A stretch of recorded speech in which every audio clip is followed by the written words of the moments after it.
Welcome to Phoenixmasonry Live.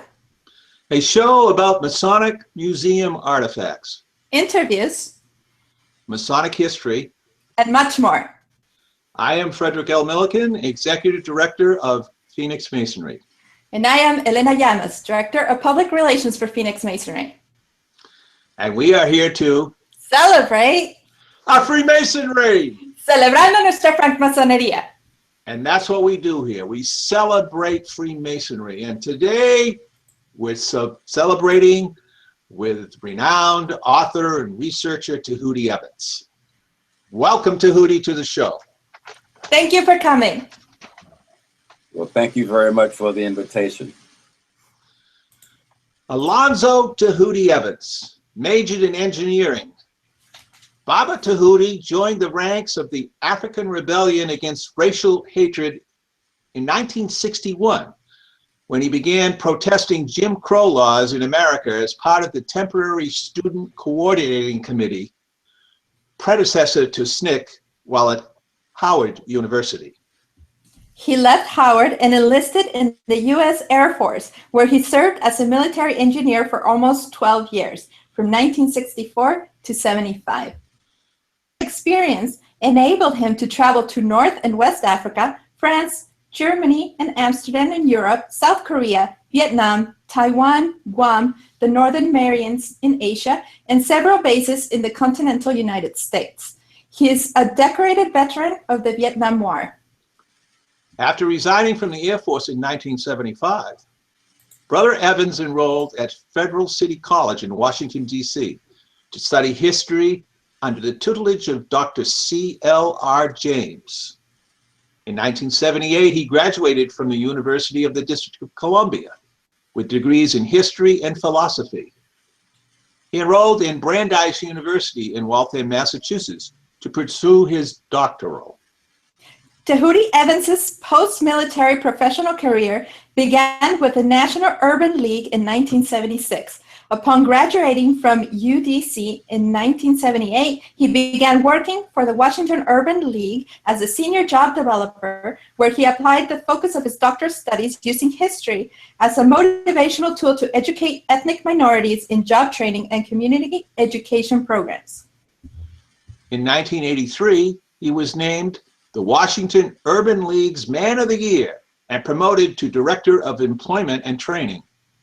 In 1984, he joined International Telephone and Telegraph Corporation, ITT, in Washington, D.C., and in 1986, he became an educational consultant with KJ Associates of Silver Springs, Maryland.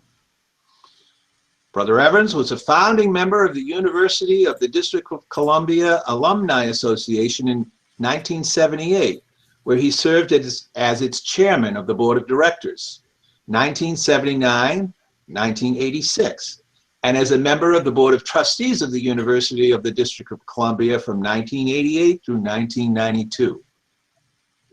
In 1977, he joined the faculty of the Washington Saturday College at Howard University, teaching undergraduate courses in history and philosophy.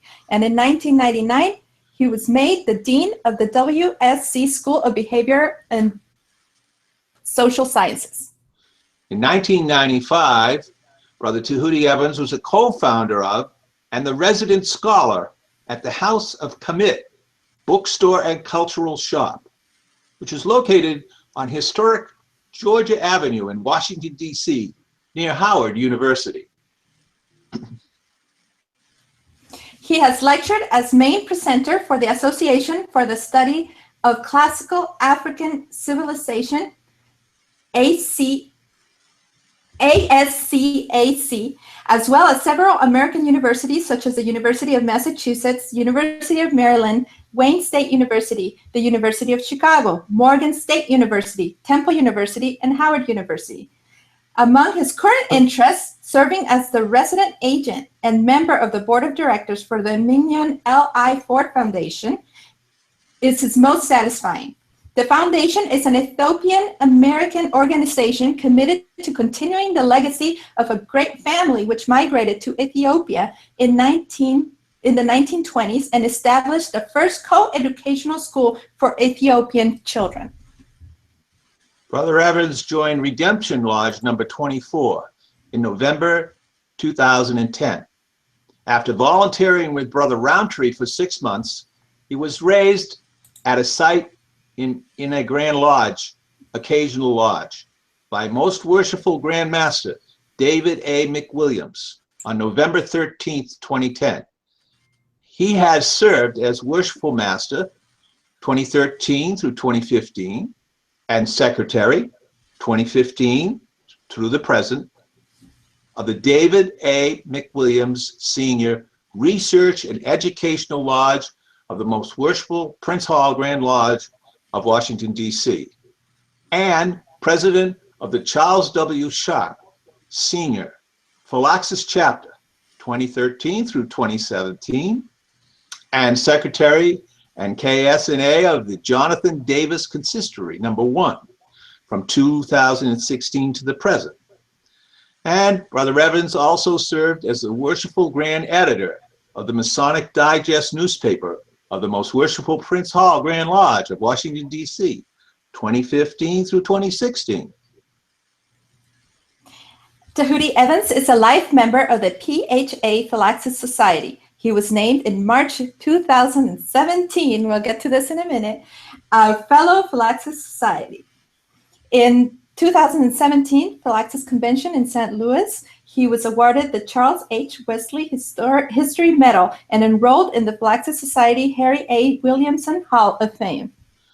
Now, on December 14th, 2016, the history of the Most Worshipful Grand Lodge of the District of Columbia, 1822 through 2016, was released by the David A. McWilliams Research and Educational Lodge, the Most Worshipful Prince Hall Grand Lodge of Washington, D.C., PHA. Lastly, Tehuti Evans travels and lectures on a wide range of topics, including ancient African and African American history and American history, esoteric topics, and African American Freemasonry. Well, you gave us quite a bit to read there. You are a very accomplished and very talented writer. We thank you so much for coming. Fred, do you want to mention something about his recent? Let me start off with a couple of things here. First of all,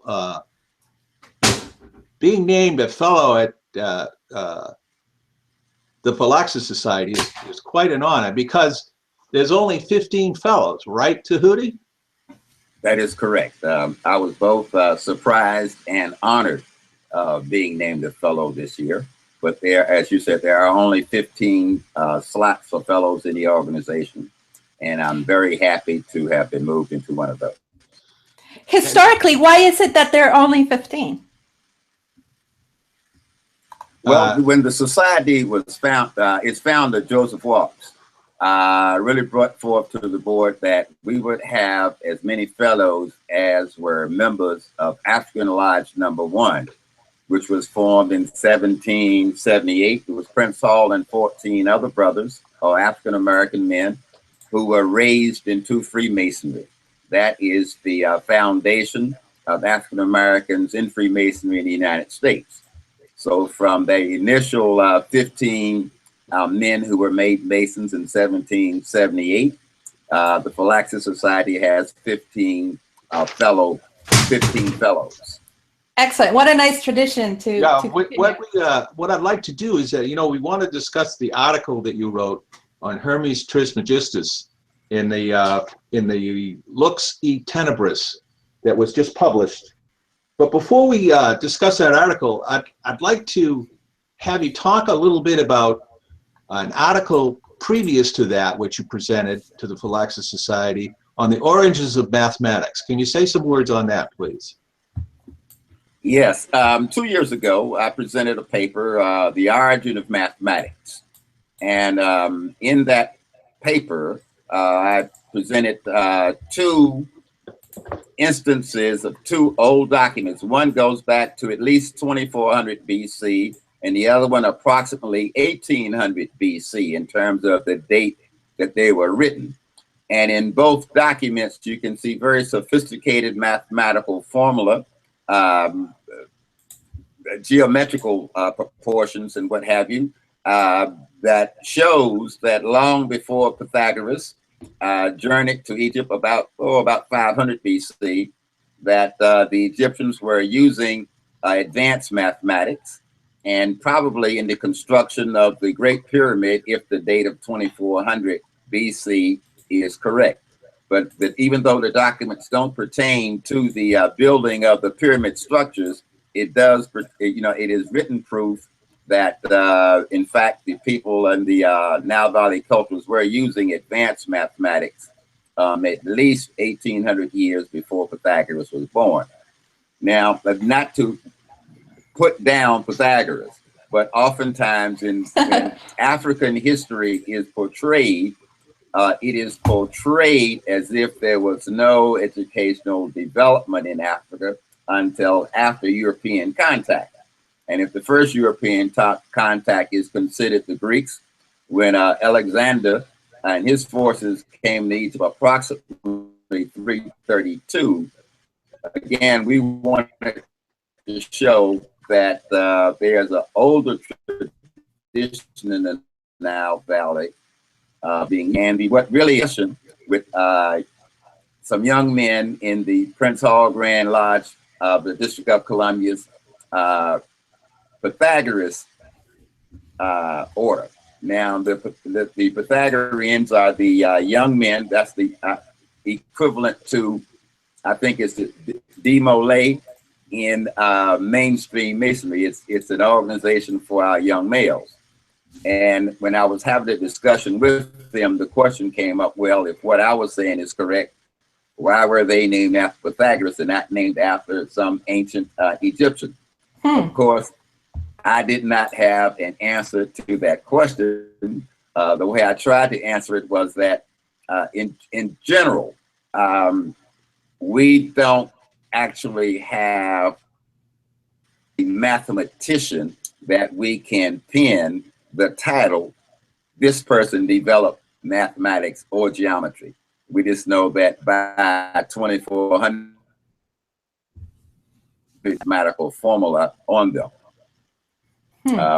So that's what inspired me to write the first article, developing proof for the young men that mathematics did in fact exist in Africa long before Pythagoras.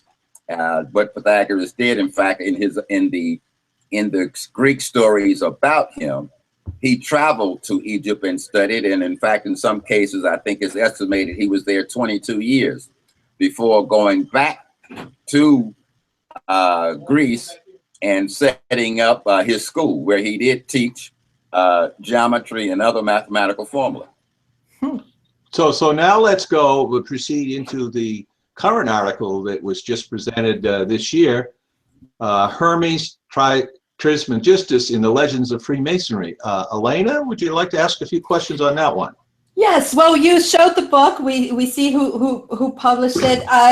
Before we dive into the material, can you tell us a little bit about Lux et Tenebris itself? I know that's the title of the collection of articles from various authors, but is it a society within a society in a way? In a way, that is correct. Within the Phylaxis Society, in fact, all members of the Phylaxis Society can submit articles for publication in the Phylaxis. And the Phylaxis Society has a board of editors that reviews all the articles and make recommendations as to whether to publish those articles or not. But the Lux et Tenebris Society is a special group of fellows and past fellows or active fellows in the Phylaxis Society who are asked to publish sophisticated articles or more articles of a higher level of sophistication than what actually is published in the Phylaxis magazine.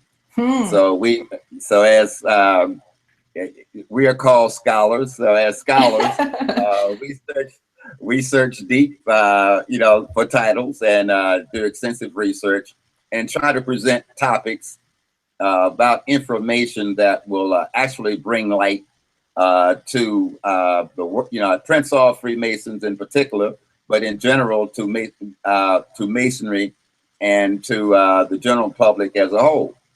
Excellent. My particular in this edition, Hermes Trismegistus in Freemasonry was inspired by an article actually I read online about Hermeticism in Freemasonry.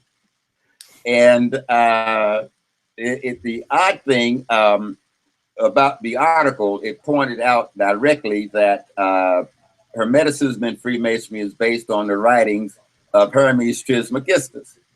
The problem I had with that title is that Hermes Trismegistus is a name given to an entity that existed before the Greeks came into Egypt in 332, or before the completion of the library at Alexandria.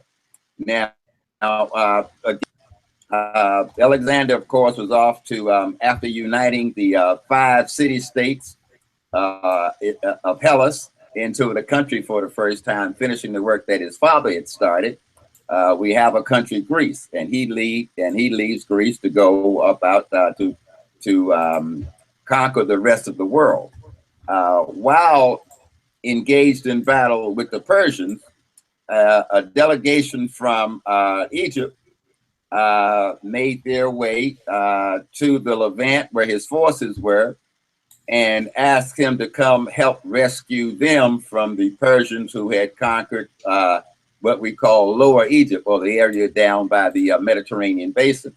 So of course, Alexander brought a detachment and came into Egypt, and he, with the Egyptian forces, were able to rid Egypt of the Persians, and he left one of his men there to be, I'll say, acting satrap, I think is the term they used, and he went off to finish conquering the rest of the world. Of course, in his trek, never made it back to Egypt nor Greece. And when he did, his 5 top generals decided that the best course of action for them would be to divide the great empire up into 5 sections, each one of them taking a part. And of course, Ptolemy, son of Lagus, the Greek general, chose Egypt to be his part of the empire, and Ptolemy came back and became the first Greek king of Egypt, or the first Greek pharaoh of Egypt. Part of his legacy, of course, was building the great library of Alexandria. And in building the library, one of the orders, of course, that he sent out was he wanted books or papyruses from all over the country of Egypt, all brought and assembled in one central place, and it would be that library in Alexandria. In addition to that, those books, he also issued an edict that any ship coming into harbors that had books on them, they would be taken and copies made, and a certified correct copy of the book given back to the person on the ships, and they would keep the original and have a copy of that book in the Library of Alexandria. So by the time, right, so by the time, let's see, by the time of his son, Ptolemy Philadelphus, the library in Alexandria itself was a world-class center, and a lot of students from all over the Greek world came to Alexandria to study. And that started what would really, I call, the golden age of the Greek civilization. You had such people as Archimedes, Euclid, and others who made, after studying the documents in the library, they made great advances in developing all types of, like the Archimedes screw, which is still used in various places today, bringing water from a lower level up to a higher level. Of course, the work that Euclid did in studying the documents and solidifying what is called solid geometry, to where his formulas are still used today. In fact, I think Euclid, what is it, Proposition 47 is still used even to some degree today in Freemasonry. But what was of my greatest interest was those people who started studying the ancient documents purported to be written by one ancient Tehuti. Now, Is that yeah, well, that's what it turns out to be. There's a place in the city, it was called Kemet, and of course, once the Greeks came in, they renamed all of the Egyptian cities. So Kemet became known as Hermonopolis. But before they changed the name, one of the things that we give the Greeks responsibility for was pairing the gods of their system with the gods of the Nile Valley or of Egypt. So with Hermes being the god of one of the gods of Greece, responsible for knowledge and what have you, they teamed him with the god of knowledge of Egypt. And at that time, this was considered Tehuti. And in the city of Kemet, one of the last African dynasties of Egypt built a temple dedicated, and in front of this temple there were two what we call black granite obelisks erected. And on those black granite obelisks is the story of who Tehuti is, or who Tehuti was. So once the Greeks got there, in fact, what the inscription basically says is that not writing the Medu Neter, what the present world called hieroglyphics, but the Medu Neter writing and a number of other things were all attributed to being created by Tehuti Ow, which means great, great, great, or Tehuti 3 times great. And so the 3 times great translated into Greek as Trismegistus. That three, like Hermes, 3 times so this great. is Hermes Trismegistus. It's one right. on the side. So Hermes Trismegistus is Tehuti Ow. Well, you start your article. There you go. And you start your article with mentioning that Mackey names Hermes as one of the sources or influences of Freemasonry. How do we get to what you're relating of Hermes-Tehuti in Egypt to Freemasonry? Okay, well, again, you're right. In Mackey's Dictionary of Freemasonry, I don't know the exact page number today, but again, if you go to Hermes Trismegistus, or the Hermes of Egypt, go to section H and look up the Hermes of Egypt. And there he explains what doctrines from the Hermes of Egypt is part of the line, the line of persons who helped develop the doctrines of Freemasonry. In fact, he goes back beyond the Hermes of Egypt to Noah. He mentions some other persons. I think Euclid. I think he got Euclid out of place in terms of his timeline, but he mentions this Hermes of Egypt. So not just Mackey, but also in Coyle's Encyclopedic Dictionary of Masonry, Coyle's also points out Hermes Trismegistus as one of the founders. So finding that both Mackey and Coyle's make mention, and if you go to the internet sites and look up the history of English Freemasonry and the legends of English Freemasonry, they also make reference to by one name or the other as one of the persons who information that is used currently in Freemasonry. During the conquest of both the Greeks and the Romans, and the conversion of the ancient Egyptian writings into both Greek and in Latin, all right, a lot of this information survived. Now, with the creation of the great Mother Church of the Western world by Constantine in 325 AD, as the church increased in its power, it began to limit what members of the countries that it had great influence over could read or could read, what was heretical or what was allowed and what wasn't allowed. So Right. a lot of information to science, the church kind of set on.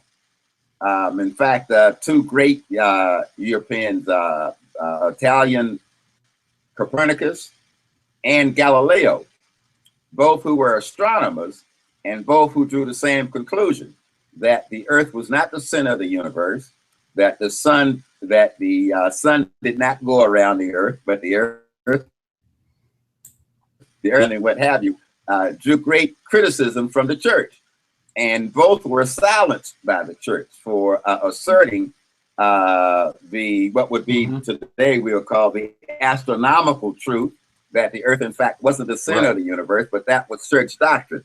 So because the church insisted that its view of the world and what its doctrines were was primary, and it had the greatest influence in Europe from 800 AD until approximately 1500, it was the church and the kings. They ruled Europe, and what information was real or wasn't real was decided by those two bodies. The kings of England, France, Germany, what have you, all of those small kingdoms, they had some power, but the church had the most power. So by the beginning of the Age of Enlightenment, and there are a lot of things that scholars attribute to the beginning of this Age of Enlightenment. Oddly enough, one of them were the Crusades, because of the information that the knights and soldiers of the different European kingdoms discovered as they went toward the Middle East or across North Africa. Yep. Also to the Medici family in Italy, because it was in the 1400s that one of the Medicis came into possession of the set of documents, what we call the Hermetic documents. And so in as early as about 1452, but don't hold me to the exact date, but during the 15th century, a lot of Europeans began to go to Italy and study these documents, and these documents began to lead to a different way of thinking in Europe. And Europeans began to come out from under the absolute mental control of the church and began to look at more scientific evidence on existence, knowledge, mathematics. I mean, it's the whole gamut of titles that caused the era to be known as the Age of Enlightenment. And by the time of English Masonry, before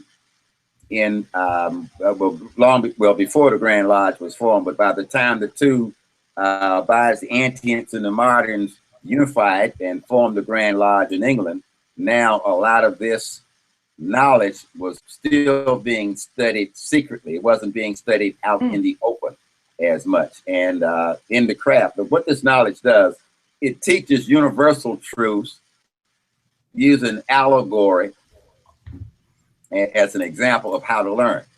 I often tell people one of my favorite universal laws is outlined in a story by the ancient children's storyteller or fabler Aesop.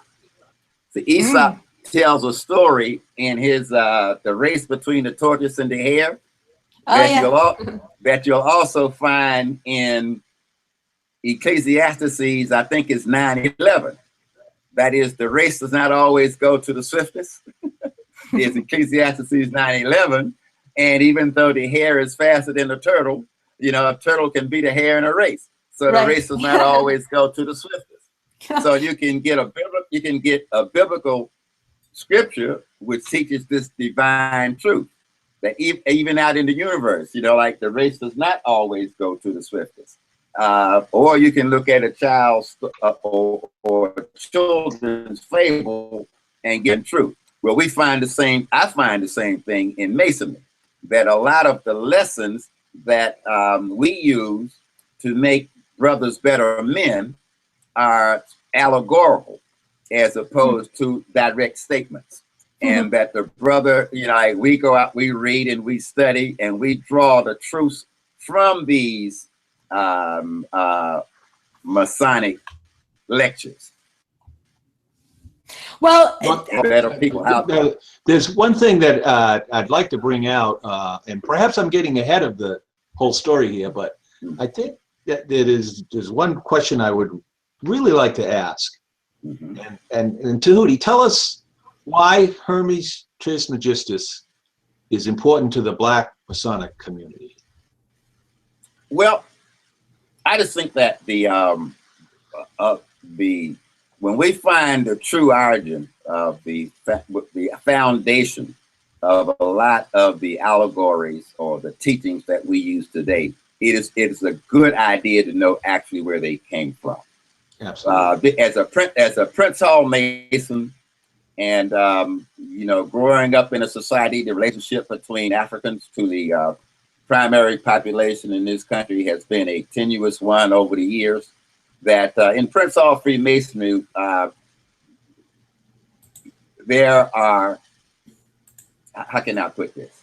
There's inspiration in knowing that out of Africa comes some of the truths which we use today to make ourselves better people. And those stories have not been told very much in the West before.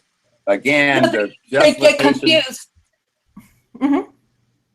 Sorry, they get confused with the Greek story that you were telling us, and how the other influences, you know, more Western influences have come in.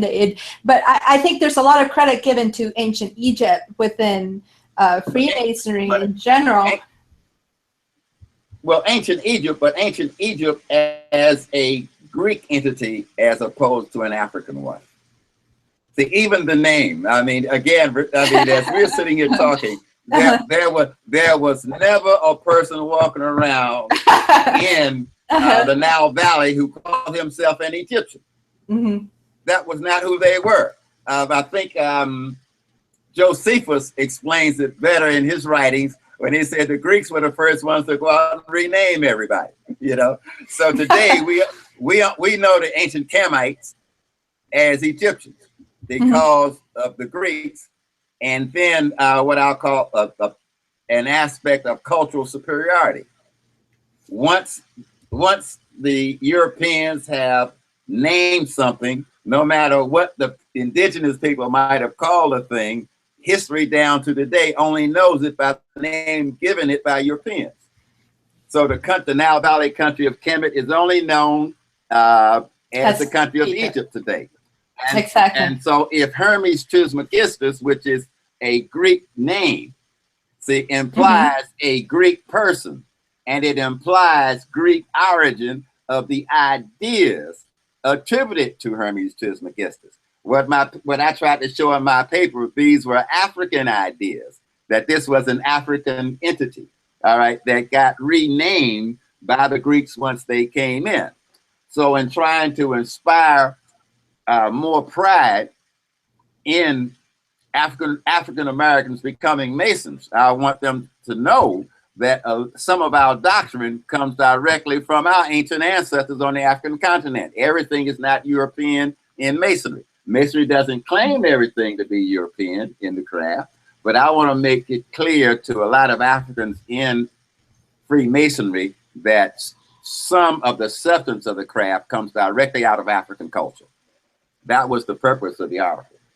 Yeah, I think it's a great purpose, because Hermeticists do attribute the teaching, the axioms and the teachings to Egypt, but as you say, they call it's Hermes, right? And they say Egypt, right. And so it makes Hermes, a difference. Right. It makes a difference what you're calling it, and that pride that comes from redirecting your focus to where this really came from. What about the Emerald Tablet? Can you tell us something about it?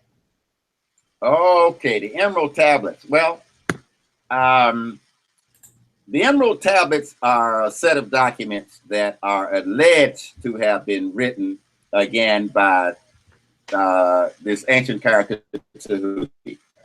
And I say alleged because what's called the translations of them put them in the same category that someone said they found them and got a special, how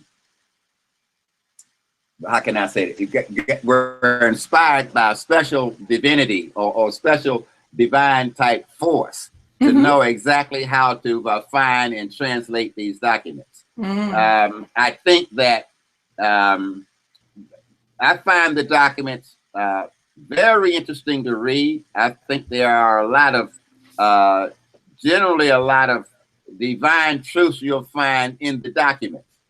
I have not yet been able to determine that these are accurate translations of an ancient set of documents. Okay. I know during the middle to late 19th century, a lot of researchers or explorers said they found a lot of documents and gave them a lot of names. Because this is supposed to be a Latin, I'm not sure. I would like to see something written in what we call the hieroglyphics. Right. In order for me to say that these were actually written by an ancient Egyptian. So I can't give 100% certification that the documents have the origin that they say they have today. Because again, another part of the story is that this ancient Tehuti might have been an Atlantean, and he came from Atlantis with all of this knowledge. And so the books written as emerald tablets were brought with him from Atlantis. So there's a lot of information asserted that I haven't been able to prove with this proof.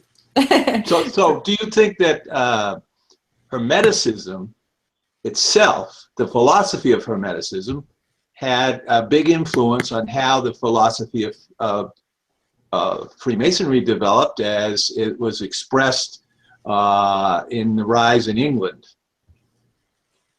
When you take, for example, part of the Hermetic doctrine, that the whole universe is all right, that's one of the ancient doctrines. It comes out from the Kabbalion and other writings of ancient. Yeah, can you repeat that? Because you got cut out there for a minute. The doctrine of what? Okay. The doctrine that the whole universe is mental. It's called mentalism. That the whole universe is mental. That it's a mental process that causes a pear tree to grow pears and not apples. That it's a mental process that governs the rate at which uranium, the half-life of minerals and how they decay. These things just don't happen. So in the mineral world, in the plant world, in the animal world, and as the whole universe works, that it's a mental process. It's not just out there by itself.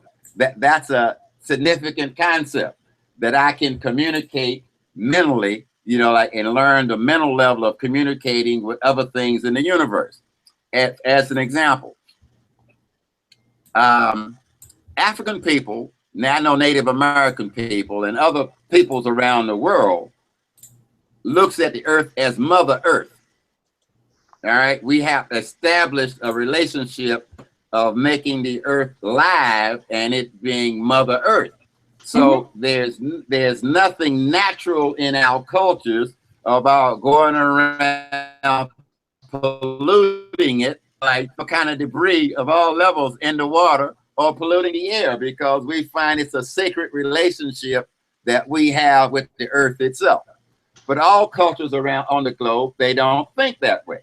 All right, as such, they haven't reached that level. They don't have that inner thought within them that the universe is a mental thing, that we're all part of it at the level of mentalism, as such. Or to think that everything vibrates. There's movement in everything in the universe. That nothing is still. There is no such thing as stillness. So, I think we lost you for a minute there. You cut out. Hermetic principles. That I see green down on this. Can you hear? Yeah, we can hear you. Yeah, you're back. You're back now, but we lost you for. Okay. Okay. I think it must be something in the speed of the processor. But well, anyway, go ahead. Sorry, you are exemplifying or explaining for us some Hermetic principles, and this is important for our viewers, I think, to hear, who are not very familiar with Hermeticism. The philosophy itself is comprised of a number of principles, axioms, of which you were illustrating a few for us, which are you can correct me if I don't put this correctly, but there are thought to be truths, principles of existence, basically, of observation and existence. And go on, Tehuti. Yes. Yeah, that's true. And just imagine that these principles were being taught as far back as, I'll keep it simple, as 5,000 years ago. These are not new principles. But again, you know, the question comes, how did they come about? How did anyone come to know these principles and such?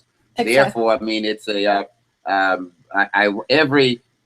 every Friday, I've made a bond with my grandnephew. We watch a program together. That's one of the things we do together. The program that he likes is called Ancient Aliens, where everything, you know, like in his world, he's projecting we're brought here by aliens from someplace. All right, not that anyone here on Earth developed any of these things themselves.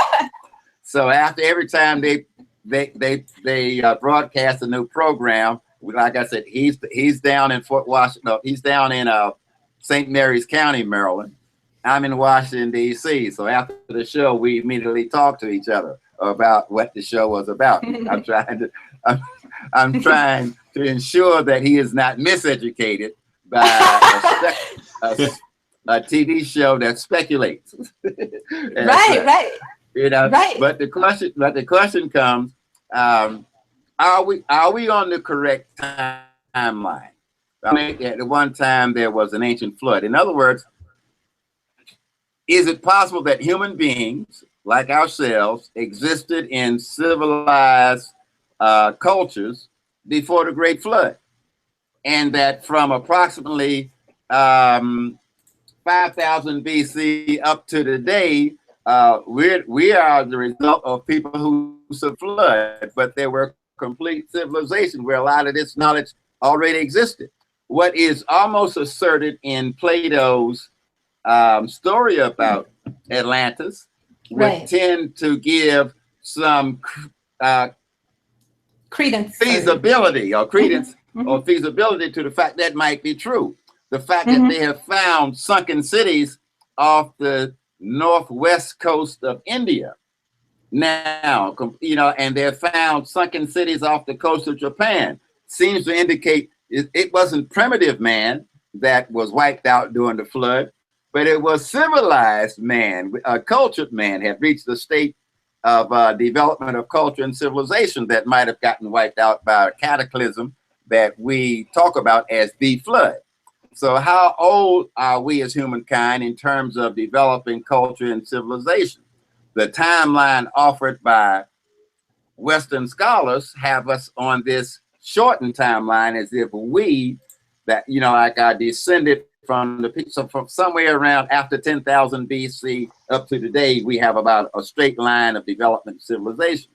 But what might also be true is that long before we had this straight line that we're on today, that human beings just like us exist. Remember, the Earth is the universe is billions of years old. The planet Earth sometimes somewhere between what 12 and 14 billion years old. So we've almost been concretized into one way of thinking, is that we're on a timeline and we're it. You know, like, and humankind never reached where we've gotten today. Well, the question is, you know, like, how did humankind get to the point where they could raise 2,500,000 stones of approximately the same size and build a structure that lasted 5,000 years? Tehuti, this is probably a little late to tell you, but if you look at your camera and not your computer, we can see you better. Oh. Yeah, there we go. I should have said this ages ago. We can see you better. Okay. You're so energetic. We don't want to miss any of that. Okay, and not to put a damper on this wonderful conversation, but time is limited, No, and we no. need to move on to Okay, what's next? But- The book. Okay. the book. The book. The book, The History of the Most Worshipful gonna Prince call Hall the book. Grand Lodge, District of Columbia, 1822 to 2016, and you wrote this with Alton Roundtree. Yes. Yes. In December of 2011, two Prince Hall Masons came to me at my bookstore. They were two young proteges of mine. While they were at Howard University, often we had a lot of interactions together. But they had become Prince Hall Masons. And they were both members of the David A. McWilliams Research and Education Lodge. And they came and told me they had a project. And project, Brother Alton Roundtree, about writing the history of Prince Hall Freemasonry in the District of Columbia. With my background as a historian, especially as an African-American historian, they thought my skills would be handy in helping to complete this book. Oh, yes. All right, so I met Brother Roundtree, and in May of 2010, I came down as a volunteer with him and worked from May through November in that capacity as a volunteer. And there were two things. One, I discovered that even though I understood the historical significance of some of the information, there were some things about some of the information that I really didn't know and understand. All right, not being a Mason, you know, there were just secrets that were staring me in the face that I couldn't decipher. But oddly enough, in November of that year, the Grand Master came forward and made me an offer I couldn't refuse. He offered to bring me into Freemasonry. I had studied it enough, knew enough about it, and I decided after that length of time as a volunteer that I definitely wanted to become a Prince Hall Mason. Well, what a story! Well, your how you joined story is phenomenal. Yeah. Well, but the other thing is the Brother Roundtree and I made 2 trips from Washington, D.C. to Cedar Rapids, Iowa, driving both times. And I got a chance to really get to know very deep questions of him. And again, when we got to our getting into the libraries, met some good people out there also. The librarian of the Iowa Masonic Library is the #1 top person in Masonry in my book. I mean, he's a great man. Both the past Grand Secretary and the current Grand Secretary of Iowa were both very generous to us also. But anyway, from May of 2010 until July of 2016, it was 90% research. Wow. And you know, research and writing, editing, you know, back and forth. But finally, we were able to go to press in the fall, and the book was published and distributed as of December 14th, 2016. It's a lot of information, 562 pages of information. And I've read it all. I've read the whole thing.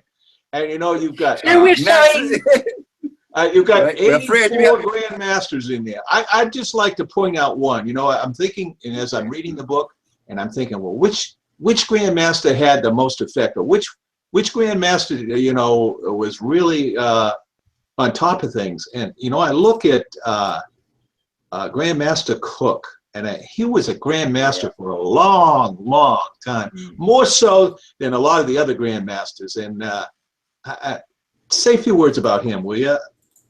Okay, Grand Master John F. Cook, Jr. Yep. Yeah, he was a great Grand Master, and probably one of the most influential. I think he was the most influential Grand Master of this jurisdiction of the 19th century. I thought so. Yes. I'm reading the book, I got that impression. You know? Right. Okay, yes. The reason, I think there were 2 things that contributed to his length of Grand Master. One, the Civil War. The Civil War, I think, took, we lost a couple of brothers in the Civil War that wasn't in what we would call today our Grand Line. And the times following the Civil War, with so many newly freed people being, you know, coming into the society, that what the Grand Lodge needed during that time period was stability more than anything else. And I think he offered that stability during that time period. Plus, he was probably the most learned brother in the jurisdiction. He was also highly respected, one of the most highly respected black men in Washington, D.C., bar none. He was named, as I said, the tax collector of the district right after the Civil War. He was elected to the city's, one of the first black elected to this, what was city council. So he had quite a place in Masonic and civic affairs in the District of Columbia. One of his mechanisms that he helped develop was getting the members of the getting Masons in our jurisdiction to join other civic organizations that they formed. Oh, interesting. Yeah, well, yeah, as a civic organization out interacting with affairs of the city, as opposed to the Grand Lodge interacting on affairs of the city, gave them more influence. One of the civil statistical associations, I was quite, the social, civil, and statistical associations that he helped form, but he wouldn't take the leadership of it. In fact, the brother who was the chief usher at the White House ended up being president of that association. But they had a lot of influence in the city. Another thing that he remembered his father. His father was one of the founders of a very important church in the city and one of the important schools in the city. And in 1833, his father was run out of, or his father left town ahead of a mob that wanted to lynch him for having a school and black person. So, but John F. Cook had a long career or a long influence in the city, even after leaving the East as Grand Master. So he's considered as one of Washington, D.C.'s greatest sons, black or white. But he was my favorite Grand Master during the 19th century. And I enjoyed also reading about Buffalo soldier Brother Mark Matthews, who lived to the age of 111. And I understand, Tehuti, that Alton Roundtree got to personally interview him. Yeah, okay, yeah, you broke up a little bit doing that. But yeah, Brother Matthews, yes, indeed. He's one of our brothers here. And you're correct. He lived a very long time. I understand that from the mid-60s, about 1965, really up until the 1980s, he was quite active in his lodge here in the District of Columbia. A lot of the men here knew him and really loved him. But he had quite a story to tell, joining the cavalry when he did. Right. Fighting when he did, and all the way up to, I think, up through World War, I'm trying to say World War II. Yeah, that he had quite a story, and just to live so long. In fact, at the time of his passing, he was the oldest male resident of the District of Columbia. And yeah, and the second oldest resident in the city, there was a young lady who was 3 years his senior. Well, for our viewers, you can find in the book, you've seen the size of the book. Fred, can you show it again? You have detailed the records of every single Grand Master there. It's a thick book. We recommend that if you have an interest in Prince Hall history or Prince Hall history of the Grand Lodge in the District of Colombia, that you go get this book right now.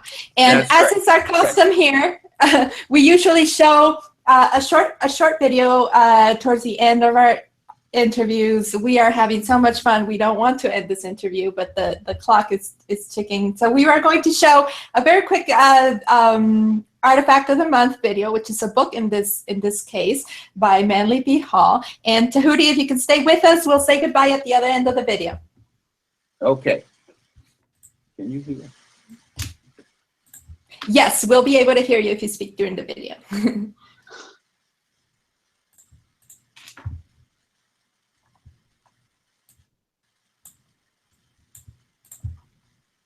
Welcome to the 5th installment of Phoenixmasonry Live's Masonic Artifact Series. I am Frederick L. Milligan, Executive Director of Phoenixmasonry. And I am Elena Llamas, Director of Public Relations for Phoenixmasonry. And today, we're very excited to show you an artifact/library book, which is a golden anniversary special limited edition of an encyclopedic outline of Masonic, Hermetic, Kabbalistic, and Rosicrucian philosophy by Manly P. Hall, otherwise known as the secret teaching of all ages. This limited special edition was hand-signed by Manly P. Hall himself. See that on the next to the signature, it says number 1565, which is the serial number of this copy. The Secret Teachings of All Ages is 245 pages. This book measures 19 inches tall by 12.5 inches wide by 1 3/4 inches deep. Following the ownership dedication page is a 3-page alphabetical list of subscribers, all 550 of them. These are the people who purchased the book before it even went to press. Very impressive company.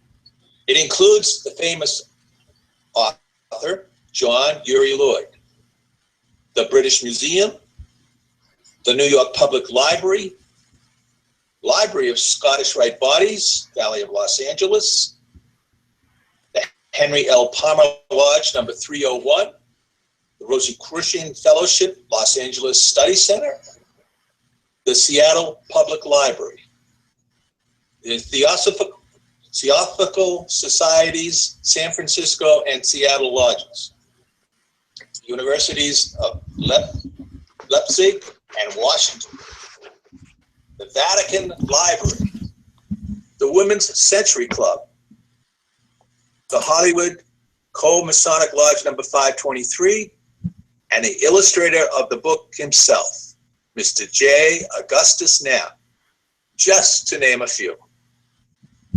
From the preface, through the gracious cooperation of Dr. John Henry Nash, the foremost designer of printing on the American continent, the book appears in a unique and appropriate form, embodying the finest elements of the printer's craft.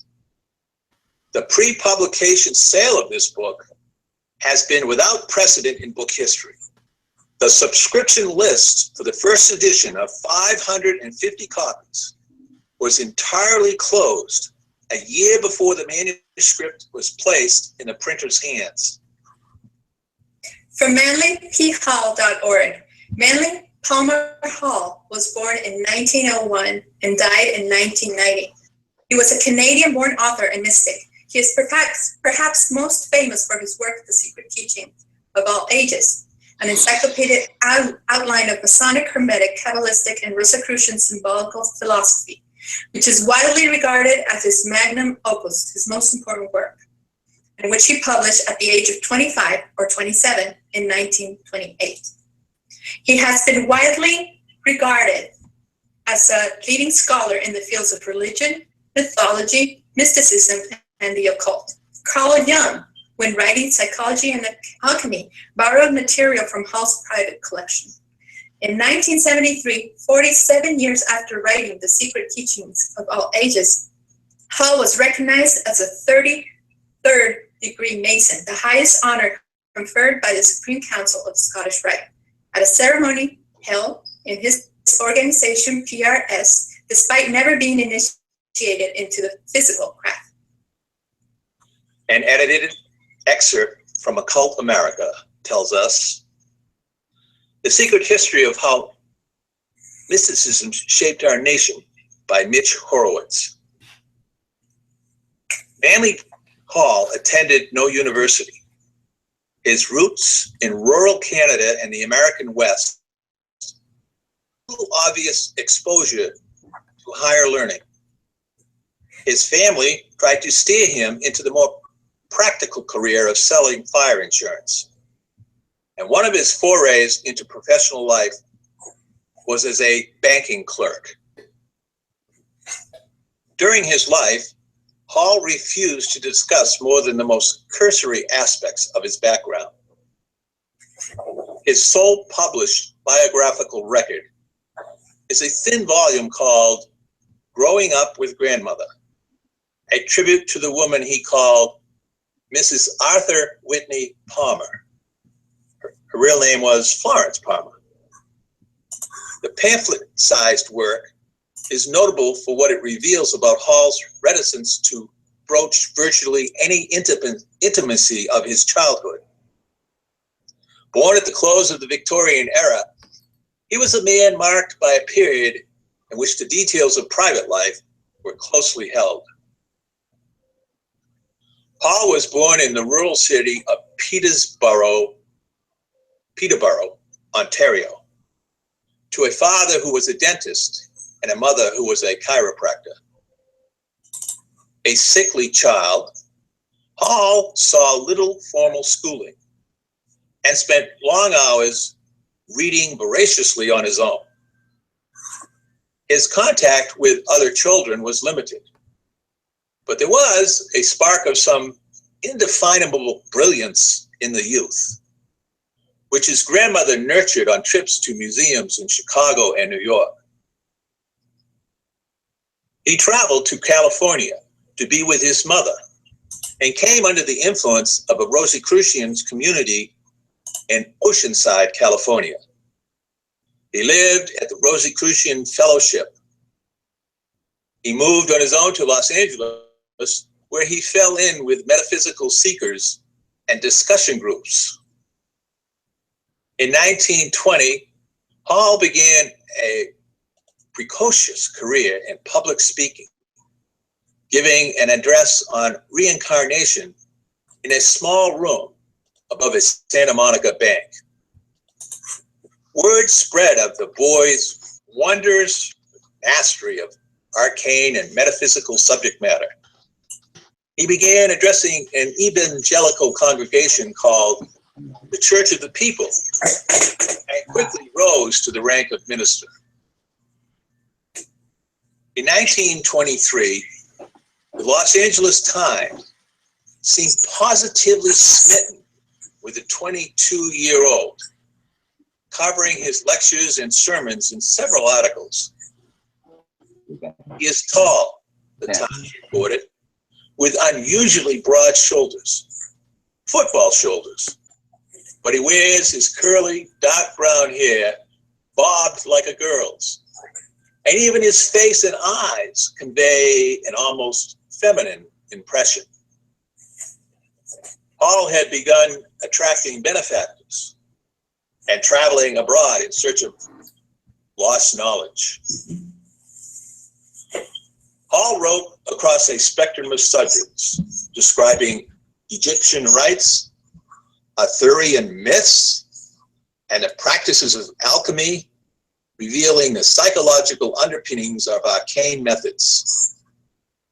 Hall's collaboration with illustrator J. Augustus Knapp, whose watercolor plates run throughout the secret teachings, would last for the rest of Hall's career.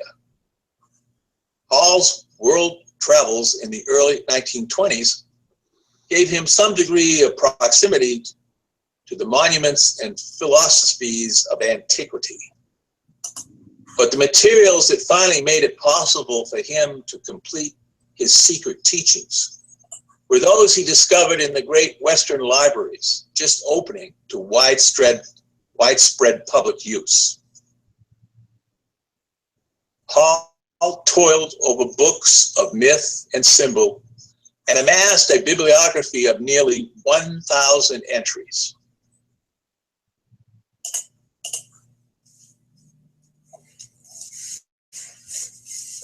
And byproduct of the general lack of interest in the topics he loved. While self-published and self-financed and invisible to mainstream scholars, the secret teachings soared on the wings of enthusiastic reports from readers. All received a letter from the Crown Prince of Sweden praising the work. Freemasonic lodges everywhere bought copies, and to this day, the book remains a standard in Masonic libraries. Its admirers ranged from General John J. Pershing, the ramrod straight commander of American forces in World War I, to a generation later, Elvis Presley, who possessed his own signed copy, just like Phoenixmasonry. The enthusiasts of the esoteric, the secret teachings solidified Hall's reputation as a scholar of mythic proportions. Hall is estimated to have delivered about 8,000 lectures, typically given without notes, recited with crystalline precision. And that's the end of the edited excerpt. Mendick Hall wrote on theosophy as well as Freemason. He co-wrote H.P. Blavatsky and The Secret Doctrine, in which he discussed the famous theosophist and her secret doctrine. Hall wrote the book The Lost Keys of Freemasonry, which remains a favorite book among many Freemasons. We would like to invite our viewers to click on the link here link below to Phoenixmasonry's website, where you can see some photographs of illustrations in the book, and also Mendick Hall's signature and the table of content and chapters that you can click into. Thank you for joining us for this 5th installment of Phoenixmasonry Live's Masonic Artifacts series. Until next time, ciao.